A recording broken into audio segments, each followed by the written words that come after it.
오늘 우리에게 주신 하나님의 말씀은 이사야 6장 1절에서 13절까지의 말씀입니다. 오늘 새벽은 7절까지만 함께 교독하도록 하겠습니다. 우시야 왕이 죽던 해에 내가 본즉 주께서 높이 들린 보좌에 앉으셨는데 그 옷자락은 성전에 가득하였고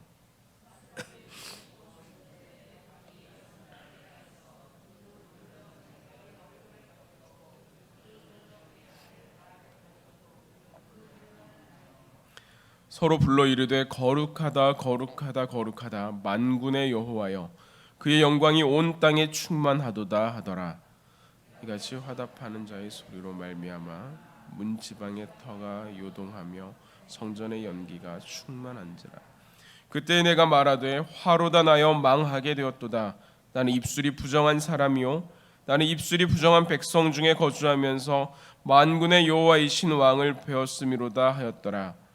그때 그납 중에 하나가 부젓가락으로 제단에서 집은 바 핀 숯을 손에 가지고 내게 날아와서 같이 읽겠습니다. 그것을 내 입술에 대며 이르되 보라 이것이 내 입에 닿았으니 내 악이 제하여졌고 내 죄가 사하여졌느니라 하더라. 아멘. 이 아침 하나님의 전에 나오신 여러분을 환영합니다. 여러분 가운데 하나님의 은혜가 있기를 주님의 이름으로 기원합니다. 오늘의 말씀은 흔히 말하기를 이사야 소명장 이렇게 표현합니다. 이 말씀을 통하여서 하나님께서 이사야를 부르셨다라고 하는 것인데요. 오늘은 왜 부르셨는지, 무엇을 위해서 부르셨는지, 이 말씀을 통하여 우리는 또한 어떠한 하나님의 부르심 가운데 나아가야 하는지에 대해서 함께 살펴보고자 합니다. 오늘의 말씀 시작하는 1절은 이렇게 이야기합니다. 우시야 왕이 죽던 때에 우시야 왕이 죽었다라고 하는 것이죠. 지난 시간에 우리 새벽 가운데 말씀을 나눴던 것처럼 이사야는 왕궁 출입이 가능한 선지자였던 것으로 우리는 알고 있습니다.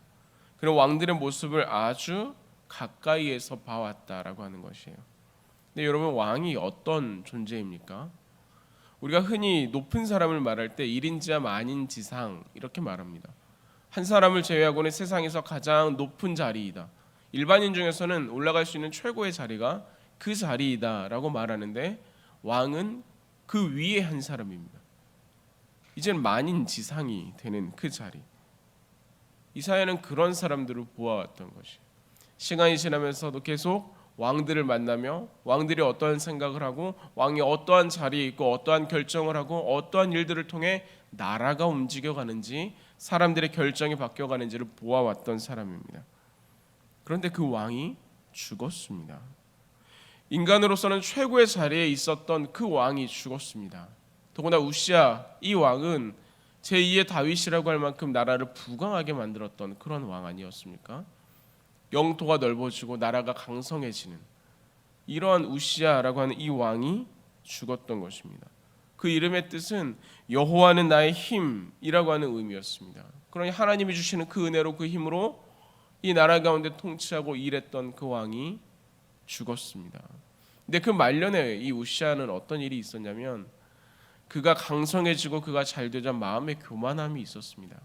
여호와는 나의 힘으로 하나님께서 내 삶을 이 나라를 강성하게 해주셨다라고 하는 것들을 잊어버리고 교만하여 하나님이 금지하는 것에 자기의 마음을 두기 시작했습니다. 그 대표적인 것이 예배라고 하는 것, 제사라고 하는 것은 하나님께서 레위인에게 제사장들에게 임명하셨지만 우시야가 자기가 가서 그것을 하려다가 문둥병, 나병에 걸리고 말았습니다. 그리고 그 말년에 그 나병으로 인해 죽게 되는 일이 나타나는 것이죠. 그러니까 이사야는 지금 이 우시야 왕이 죽는 것, 만인지상이 죽는 것이 하나님 앞에 교만함으로 나타난 결과임을 분명하게 목도하고 있는 것입니다. 세상에서 아무리 높은 사람이라 하더라도 하나님 앞에서의 모습이 그 삶을 결정하는구나 라고 하는 것을 보게 되었어요. 그런 상황에 오늘의 환상이 나타납니다. 1절 말씀입니다. 우시야 왕이 죽던 해에 내가 본즉 주께서 높이 들린 보좌에 앉으셨는데 그의 옷자락은 성전에 가득하였다. 내가 하나님의 모습을 보았는데 높이 들린 보좌에 앉으셨고 보통 왕들이 입는 길고 치렁치렁한 그 옷 자락, 바닥을 쓸고 다니는 그 옷의 한 부분, 그것이 성전에 가득하였다라고 말해요. 하나님의 거룩함을 찬양하고 그 영광이 온 성전 안에 있음을 찬양하는 것입니다. 높이 들린 보좌는 하나님께서 이 땅 가운데 얼마나 높으시고 존귀한 분이신지, 그 하나님의 영광이, 그 하나님의 위엄이 얼마나 높으신지 우주적인 통치를 우리에게 말해준다고 합니다. 또한 옷자락은, 성전을 충만하게 하고 가득하게 하고 있던 그 옷자락은 하나님의 영광의 일부만으로도 충분히 덮여지는, 그러니 그 하나님의 온전한 영광은 얼마나 가득할까를 생각하게 하는 하나님의 모습을 보여주고 있는 것이에요. 이것은 시대적 상황과 굉장히 대비됩니다. 지금 이사야가 처해져 있는 상황 가운데는 이 우시아 왕이 죽은 상황입니다. 무슨 영광과 무슨 즐거움과 기쁨과 놀라움을 생각하기보다는 슬픔과 죽음과 두려움과 이 나라의 미래를 고민해야 될 때가 이 상황 가운데 있어요. 근데 이 환상에는 전혀 다른 모습이 나타납니다. 그것은 왕, 인간의 모든 정점에 있는 그가 죽는 상황, 이것은 인간의 가능성의 종말, 인간으로서는 이제는 할 수 없는 자리, 이것을 상징한다면 그것보다 높으신 그 하나님께서는 그 위에 계시며 이 모든 것을 주관하고 계신다라고 하는 것을, 그러니 지금 이스라엘이 왕의 죽은 상황에도 유지되는 이유는 인간의 가능성 때문이 아니라 하나님께서 그 위에서 이 이스라엘을 보고 계시기 때문이다. 하나님께서 이 이스라엘을 통치해 나가고 있기 때문이다라고 하는 것을 이사야는 발견하게 되는 것입니다. 그 가운데 하나님께서 이스라엘을 보고 계시고 이스라엘을 분별하고 계시고 이스라엘을 판단하고 계시는 것을 보게 되는 것이, 사람의 눈으로 사람의 생각으로 보는 것이 아니라 이 이스라엘을 그 위에서 존귀하신 분께서, 그 모든 위엄과 모든 권능을 가지신 분께서, 사람의 머리털 하나하나까지도 세시는 그분께서 이스라엘의 중심을, 한 사람 한 사람의 중심을 살피시고 심판을 결정하셨습니다. 멸망을 결정하셨다라고 하는 거예요. 이제 이스라엘은 하나님 앞에서 멸망할 것이 결정되었다라고 하는 거예요. 그 자리에 이 하나님에 대해서 독특하게 드러내 보이는 천사들의 모습이 있습니다. 천사들이 하나님을 향하여 거룩하다 거룩하다 거룩하다 찬양하며 서 있고 날고 있는데, 그들에겐 날개가 6개가 있습니다. 근데 날개의 본래 목적은 뭡니까? 날아가는 거예요. 근데 이 천사들, 하나님 앞에 서 있는 천사들은 6개 중에 2개만 나는 데 사용하고 2개는 얼굴을, 2개는 발을 가리는 데 사용합니다. 하나님의 거룩함 앞에서 이 천사들마저 자신의 모습을 드러낼 수 없어서, 이 하나님의 거룩함 앞에서는 자신들도 마주할 수 없기 때문에 가리운다라고 하는 거예요. 그 하나님의 거룩하심, 하나님께서 모세를 만날 때도 바위 틈에 숨기시고 거기를 지나가시며 등만 보이셨던 그 하나님을 마주했을 때 나타나는 그 결과가 얼마나 이 죄인들에게는 처절한 모습인지를 분명히 알았기 때문이에요. 그런 자리에 지금 이사야가 놓여 있습니다. 이사야가 지금 어떤 마음일까? 천사들마저 하나님 앞에 자신을 가리워야 하는 그 자리에 놓여 있는, 여러분 우리도 한번 생각해 보았으면 좋겠는데요. 우리는 스스로 생각하기에 깨끗합니까? 정결합니까? 코로나의 이야기나 내 손을 씻었느냐의 이야기가 아닙니다. 하나님을 마주하고 섰을 때 내가 어떠한 모습인가라고 하는 것입니다. 제가 확신하건대요, 우리 중에 단 한 사람도 깨끗함과 거룩함으로 하나님 앞에 설 수 있는 사람은 없을 것입니다. 그것을 드러내는 이사야의 반응도 마찬가지입니다. 그래서 이렇게 탄식합니다. 5절 말씀입니다. 그때 내가 말하되 화로다 나여 망하게 되었도다. 나는 입술이 부정한 사람이요 나는 입술이 부정한 백성 중에 거주하면서 만군의 여호와이신 왕을 배웠음이로다 하였더라. 하나님 앞에서 이사야가 발견한 자신의 모습은 부정함이었습니다. 하나님 앞에서 이사야가 자신을 보니까 너무나 부정했고 백성들도 부정했다라고 합니다. 이것은 멸망당할 분명한 이유입니다. 내가 하나님 앞에 서지 못하고 나 자신도 심판당하고 멸망당할 분명한 이유가 거기 있습니다. 이것은 죄인들의 기본적인 반응이 됩니다. 죄인, 하나님을 마주한 죄인의 기본적인 반응, 내가 하나님 앞에 설 수 없음을 탄식하고 회개하는 것, 하나님 앞에 나아가는 자리, 하나님을 마주한 자리에 그곳에서 경험하는 것, 예배의 자리가 그런 자리 아니겠습니까? 하나님의 임재를 구하며 기도하는 그 자리에서 우리는 하나님을 마주하는 것, 이곳에 하나님의 임재가 있다면, 그 하나님 앞에 내가 서 있다면 나의 흠과 티로 인해 회개할 수밖에 없는 것이 죄인의 본성입니다. 만약 예배 자리에 나와도 회개와 탄식이 없다면 두 가지 이유입니다. 첫 번째는 하나님 앞에 내가 흠과 티가 없기 때문에, 두 번째는 내가 죄인인지를 모르기 때문에, 그러니 회개가 없지요. 지금 남유다의 상황은 그 중에 두 번째입니다. 내가 죄인인지 알지 못하는 것, 죄인인 줄 알지 못하기 때문에 회개하지 않습니다. 늘 예배를 드리고 수많은 선지자를 통해 하나님의 말씀이 선포되지만 깨닫지 못합니다. 오늘의 말씀은 그에 대한 선포, 깨닫지 못한 이 이스라엘에 대한 멸망의 선포로 11절과 12절은 이렇게 표현하는데요. 성읍들이 황폐하여 주민이 없으며 가옥들에는 사람이 없고 이 토지는 황폐하게 되며 여호와께서 사람들을 멀리 옮기셔서 이 땅 가운데 황폐한 곳이 많을 때까지니라. 이사야가 하나님께 여쭤봤습니다. 하나님이 이 나라와 이 땅이 어떻게 되겠습니까? 황폐하게 될 거다.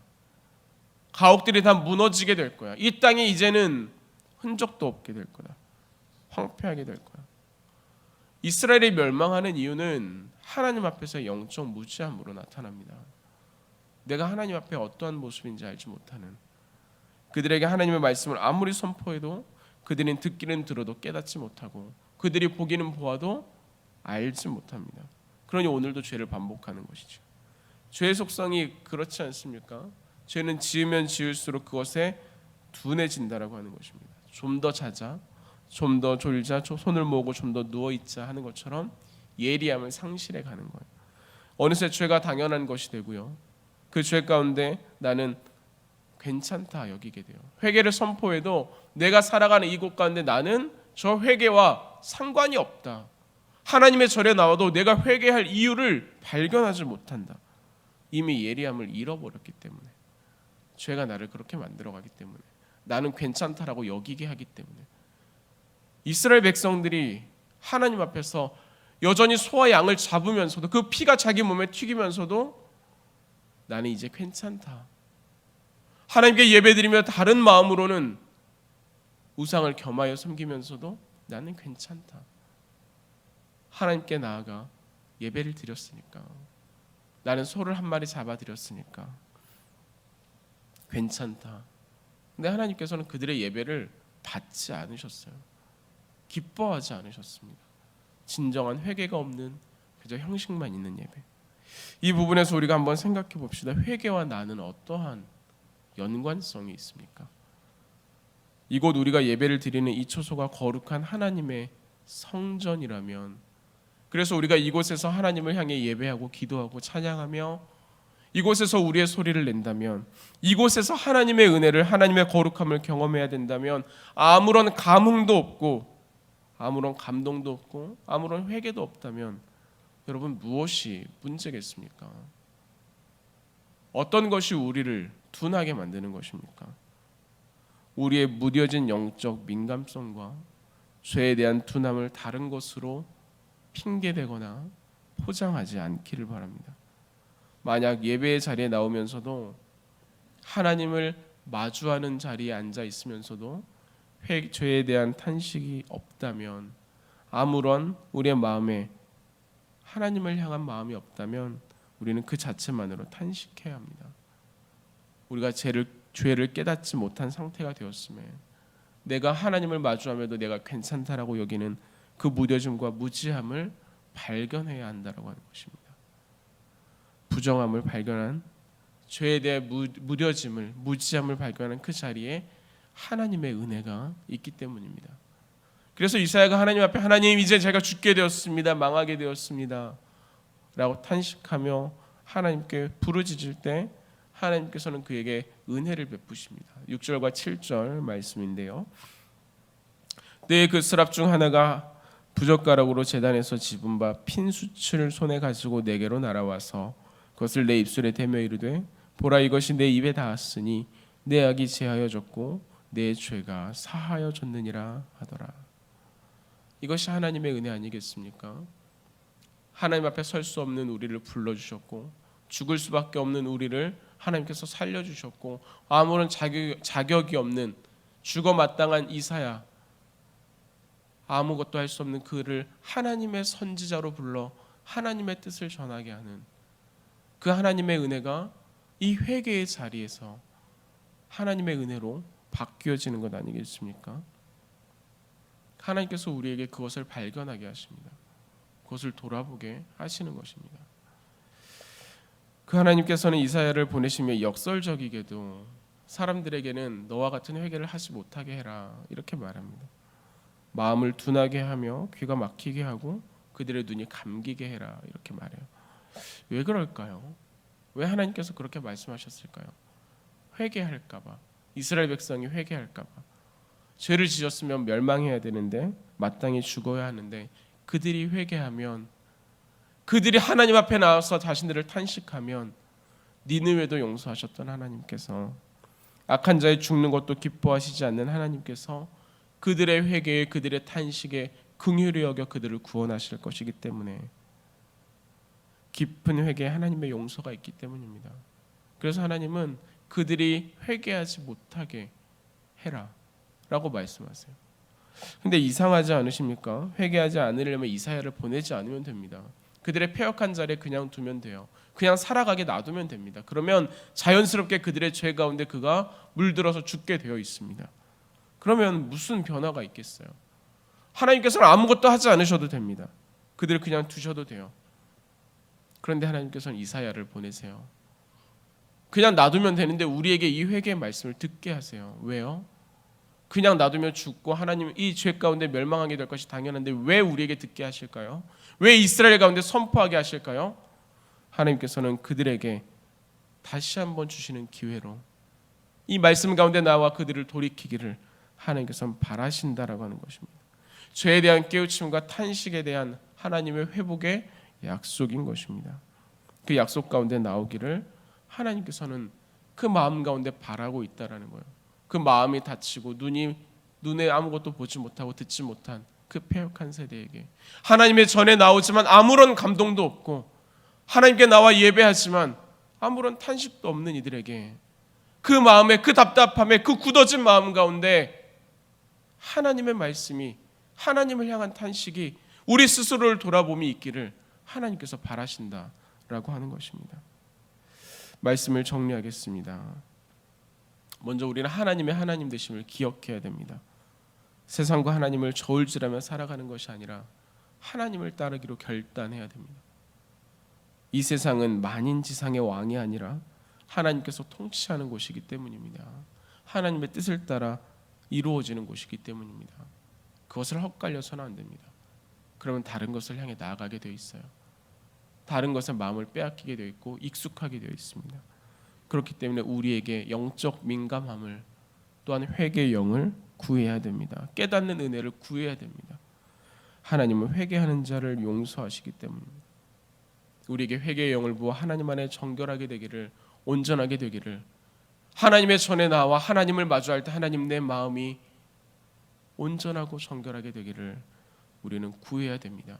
그 회개의 용서가, 그 회개의 생명이 있기 때문입니다.